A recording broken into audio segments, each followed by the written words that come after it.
Hi guys, welcome back to an interesting video by Maximus. So today we're back with more Injustice Gods Among Us. So as you can see, the animated Batman Beyond challenge is active on the challenge gauntlet, although that flash passed pretty quickly. So animated Batman Beyond challenge is on now in the challenge gauntlet, and you guys have 2 more days to get him. And as I said before, I'm not gonna do his review because I haven't maxed him out yet. And for some reason, they're still advertising the early access pack for the Arkham Knight Catwoman, although her challenge mode is already over. So I have no idea why that is. And the Lex Corp Gear set is now active on Survivor mode still. So anyway, today we're going to be doing the Batgirl Prime review. So let's jump straight into our collection. And for simplicity's sake, alright, actually never mind. We're just going to do it here since she's already here. So over here, as you can see, we have Batgirl herself. So there are a couple of ways you can obtain her. So firstly, if you complete her challenge, the previous 3 times, I believe her challenge repeated 3 times. She was the first ever challenge character for Injustice itself, and then she had a rerun twice. She had 2 reruns, if I'm not mistaken. And also now she's in a couple of days, her challenge is coming to the challenge gauntlet. She'll be the last character on the gauntlet itself.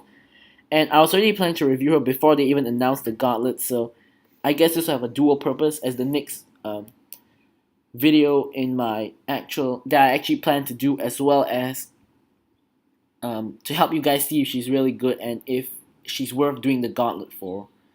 So anyways, let's take a look at her promotion. So as I was saying, you can buy her promotion if you completed her challenges.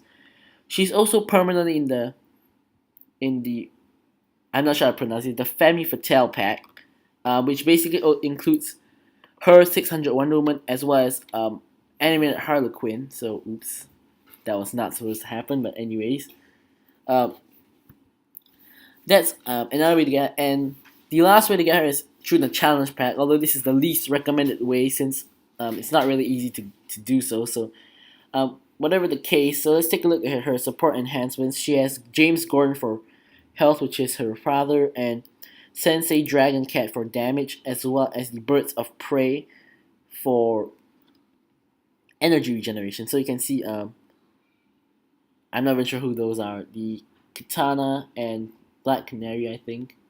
So then, next up, let's take a look at her special. So first special, we have Art of Deception, which basically she uses a smoke bomb, then she kind of teleports to the left a little bit, and then stunning the opponent, and then she throws a batarang. Then we have Redemption, which is basically a knee to the face and then 2 batarangs. Then we have the High Wire Act, and I don't even know how to describe this, we're just going to take a look at it later. So let's take a look at the damage and the health. So basically, she has close to 29,000 damage and about 63,000 health. So obviously she was the first ever challenge character, so obviously these stats are terrible nowadays. The damage, you can compare it to a couple of characters over here. As you can see, the damage is really, really low. And the health is pretty low as well. Can compare it to Arkham Origins Batman over there. She has about 5k lower damage and like almost 10k lower health. As you can see, the stats are pretty bad. However, the passive kind of makes up for it. So let's jump right in here. We're going to take a look at her design, the passive. So first off, her design, she has that Batman mask, or her Batgirl mask, I'm sorry, and as well as that nice hair. I don't know how to describe it, never mind. So anyway, let's take a look at the actual costume design. So we obviously black leather costume, and she has those 3 spikes poking out of her gauntlet. Then also we have that nice 2-pronged gold colored thingy which she uses to punch the opponents. Then we have the nice cape, and also I kind of like the shoulder pads connected to the Batgirl sign in the middle. And also, if you guys can see, at the edges kind of like we have the gold painting coming off, so that's pretty nice detail. Then we'll take a look at their passive itself. So it's called Tactical Advantage, which basically gives herself and every other character on the team 1 bar of power when the game begins. So it's really useful. Basically, that means you get 3 free bars of power, one for each character, and that's really useful. So um, yeah, so basically, I think that she's more used as a support card than an actual card because her attacks are pretty slow, her stats are pretty bad, and basically the only good thing about her is the passive. So yeah, that's what I think about it. So anyway, I'm gonna be describing her combo. So basically, her heavy combo is a 3-hit combo, but it's pretty slow. It's basically like 2 punches and a knee. But her heavy combo is really quite slow. And then we move on to her light attack, which is basically the standard one as well. She was a really old character anyways. So I'm going to be recommending some gears. So the first gear combo you can have is actually the Cloak of Destiny plus the League of Assassins knives and her actual nanocarbon mask. And by the way, all of the gear recommendations I have here all involves her character specific gear, which is a nanocarbon mask. So let's take a look at the mask first. So basically it gives 22% extra health, followed by 30% crit chance and special 1, and a crit boost. So basically, since her gear gives crit chance and special 1, although it's not really high, you can gear up towards special 1, which is basically the mask, as well as the League of Assassins knives, like that, and the Cloak of Destiny, because since her special 1 stuns, and Batgirl, Prime, as well as Cassandra Cain Batgirl are the only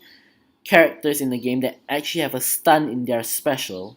No other character has a stun in their special, so you can make use of that by using the Cloak of Destiny, although I don't have it. As you guys know, that's one gear that I don't have, so I'm not sure. The LexCorp gauntlets also are kind of useful, I guess.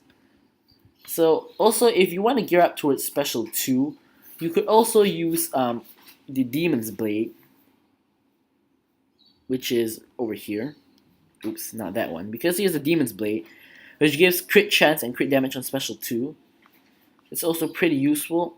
And also the last gear I'll recommend is the Raish Algo's Scimitar, since it gives an extra bar of starting power and gives a little bit more basic attack. So let's just try to do a mix and match combo from my 2 recommendations, and I'm just going to put this combo in, because I don't have the Cloak of Destiny, but she really is very strong with the Cloak of Destiny. Of course, the Cassandra Cain version is a lot stronger since her attack is a ton higher, but even so, with the stun, with Batgirl Special 1, she can still be really strong. So as for her teammates, pretty much she is more of a support card than a main damage dealer or a main card in your team. So pretty much she can go with anybody, but pretty useful to have 600 Wonder Woman on the team, since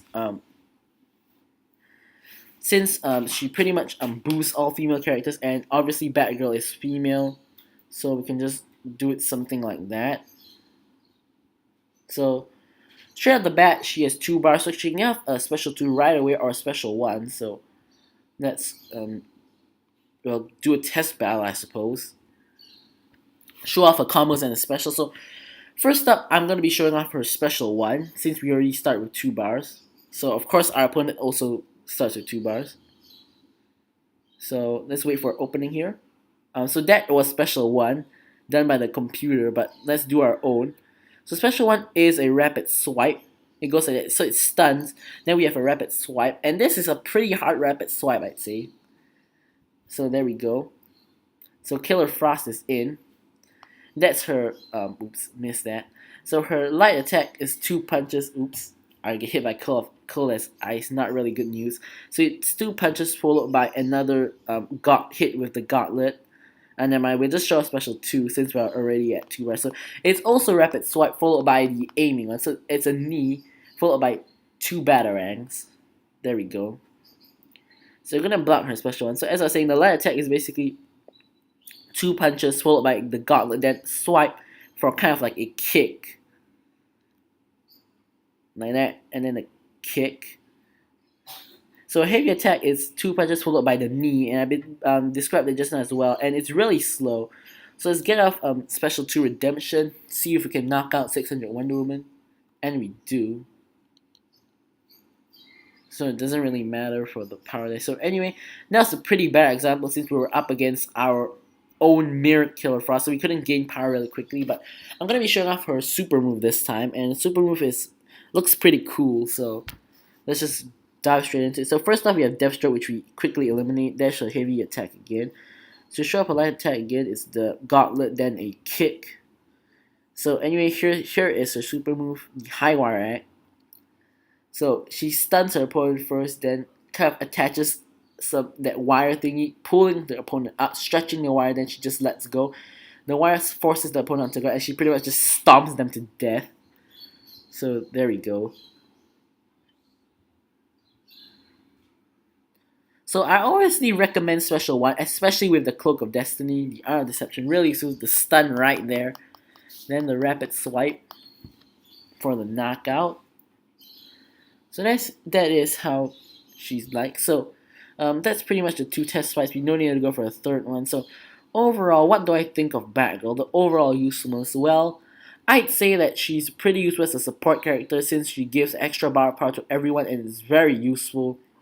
However, as a standalone character herself, she doesn't do very well at all. So, yeah.